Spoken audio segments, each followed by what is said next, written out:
when he dies?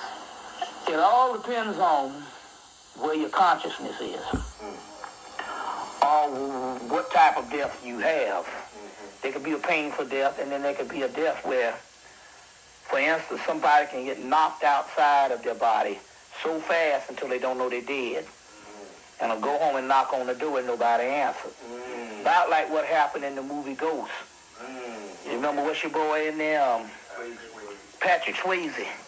And he didn't know he was dead at first because he got snatched out of his body so quick. And when he got home and all, he didn't realize why nobody wasn't recognizing him. And part of the movie, which was an excellent movie, you see, that came out in 1990, part of the movie was based on him trying to get a foothold on what happened when he died. Most people, when they first die, they'll go see this light. It's called the astral light. The astral light is the astral plane. It is set up to retrieve the soul, to get it trapped back in a cycle of reincarnation. So when you go towards the light, it is the astral light, which is the astral plane, which is ruled by a group of entities called the demiurge, or the Devashanic plane is what it's called. It's ruled by the Deva spirits, the Orishas, or the Olympian spirits. So now, are the Orishas, should we be walking, which this goes into the third question, which is, and we can merge these two together, as, you know, the walking towards the light, should this, like in the 80s, from when I was a child, you always hear people with these death experience. I seen my family there. I seen uncles and grandfathers saying, walk, come towards the light. So that that we can merge both of these questions together. Okay, right. Are they helping us? No, those are souls that's trapped. Let me give you a pyramid structure of how this thing goes. Okay. You got two realms. You have the Devashanic plane, which basically snatched the souls up to get them ready for a cycle of reincarnation. Now that reincarnation can be 50 years, 100 years. The older the soul, the longer it takes to reincarnate. Younger, and especially those ones that don't have a soul, because you do have those people, they can reincarnate faster. So you to reincarnate faster, we'll give you the what's going on here. It's being ruled by a group of entities called the demiurge, the Olympian deities, the Orishas, the Devas, the shining ones, and their light is a prism. It's the astral light.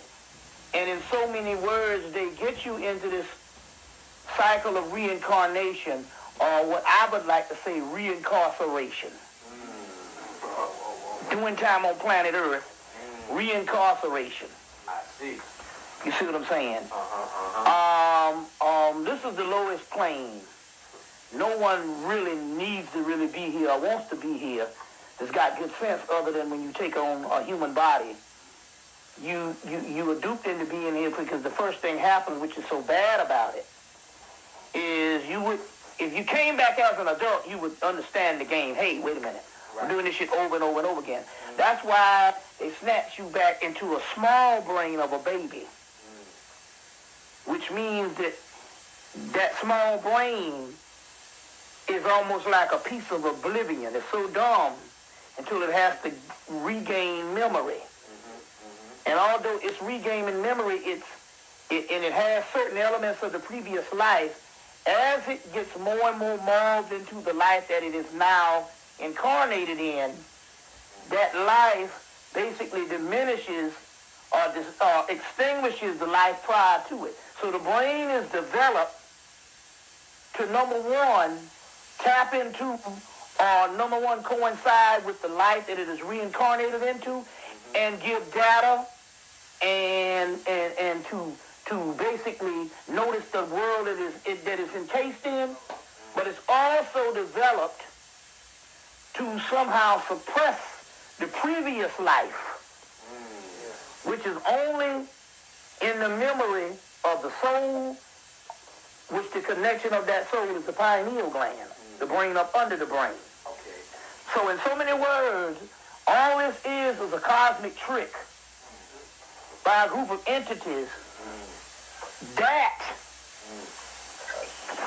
only exists through your ignorance of your soul and your knowledge of the universe that gives them their energy. So in so many words, they exist through you. There's a story before H.P. Lovecraft, there was another guy by the name of Lord Doomsley that was having these dreams. For him, it was Bull Lighton was having these dreams. 1800, Lord Doomsley was the early 1900s, and he wrote a book called The Gods of Pegana. And he talked about how this great mother went to sleep. And these children in this particular case is these particular false beings, they're prisms. They don't have the power to be the gods of the universe or the gods of the omniverse. But they have the power to create an alternative world for themselves by trapping souls in those worlds, and those souls are being dumbed down based on some type of trap. That is the human brain that is developed from a child. So the gods of Pegana talks about they have one particular god that is one of these children gods, and he beats this drum. And he beats this drum to keep a certain pulsation of sleep, you see, for not only the great mother who's in a slumber, but the children that's in a slumber. And should that beat ever stop, the old gods will wake up. You see what I'm saying? In this particular case, if you break it back down to the human physiology, it's talking about the brain. It's talking about the brain. Some of the Gnostic material, Bentley Layton's book will make mention about the children, but a book from the 1950s called Gnostic Religion by Hans Jonas gets into that particular Gnostic religion by Hans Jonas gets into that particular part about the children, the babies, and the babies. So in so many words, what I'm saying here, this is incarceration by a group of subordinate deities that gained a foothold on the earth and the universe or whatever, while the pristine deities went into a form of a hibernation. So now, and this was the demiurge. So that light that you go to is their realm. So they're tricking you into that, right? Right. To be free of them is to go to the dark, which is the realm of primal sleep. Oh, okay. Primal sleep. So they talk about this. When a man sleeps, he goes to his true self. The Quran says when a man sleeps, he is dead. You see, but it's a primal realm that inside, but also although it's a primal realm, when you're inside of this physical realm, it is so opposite this realm until you usually have fear of it, especially children. Right. You see what I'm saying? Especially children. We'll get into that particular aspect. I want to ask you this now, because you mentioned this, the Orishas are part of the demiurge. Yes. Now, a lot of these brothers walk around, they want to tap into the Orishas. Yes. So are you saying the Orishas are on our side? Yeah, let me give you a brief history of that. You got Oda Dumare, who is this father, who is supposed to be the father, but he's more of a father of the astral plane. Legba, Ogun, Obatala, Shango have their hands on creating the earth. They shut Oshun out a little bit, but they have their hands on creating the earth. And in the concept of that, there's some pre-creation deities that are in opposition for them creating the earth. It's the same biblical story of, let me give you an example, the biblical story of Satan and his spawn saying, we're not going to bow down to man. You see what I'm saying? And God saying, you need to bow down to man. It's really a deeper story than that. We just get the edited myth, but if you get a greater mythology that the Jews have our stuff. There's there's a book by the name of Rappaport. It's called The Legends of Israel, and in there they have an extended version of this thing. And you find out in actuality this is a cosmic drama that's being played between Satan and his angels and stuff. And the reason why they didn't want to bow down to man in this particular thing is a greater story. They didn't want to become man, so it was rejecting becoming into a physical body. Right. So bowing down was, get used to it, humble yourself, and be our slaves. But Satan just remembered, no, we're not that. We gods of light. Right. But they had to get used to this particular physical body. Well, it's the same thing happened in this Orisha myth. The one you want to get is a book called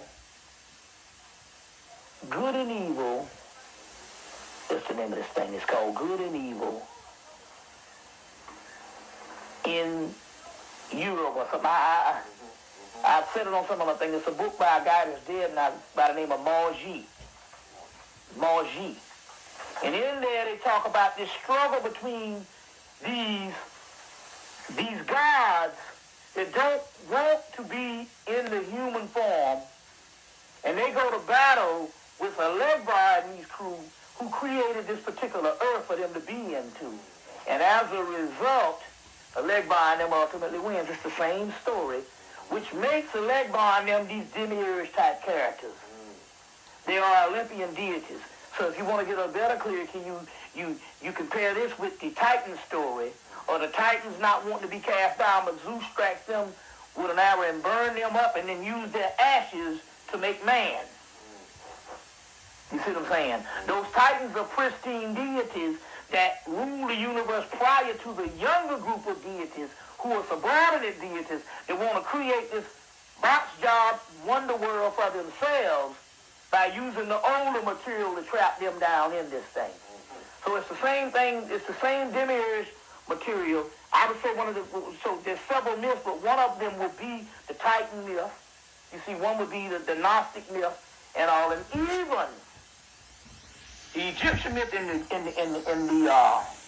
the coffin text. In the coffin text, they talk about Ra being old and feeble. He invites all the gods to dinner and swallows them all up. So he said, how can he swallow all the gods up? It's the same story of basically taking these advanced entities, inviting them to dinner, and eating them up, which means in actuality he trapped them into the realm of the physical and slowed down the vibration rate or the vibratory rate to trap these gods in the physical. We got one little piece that survives in the coffin text. The other piece to give you the indication that something happened was Ra overthrowing Apep, the great dragon or form of the great mother.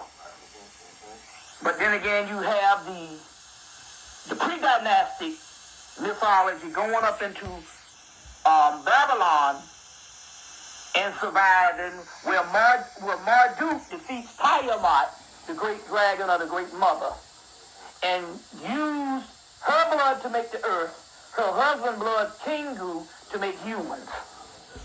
So we're still talking about a pristine ancient deity being trapped in these physical forces by some younger entities, our children.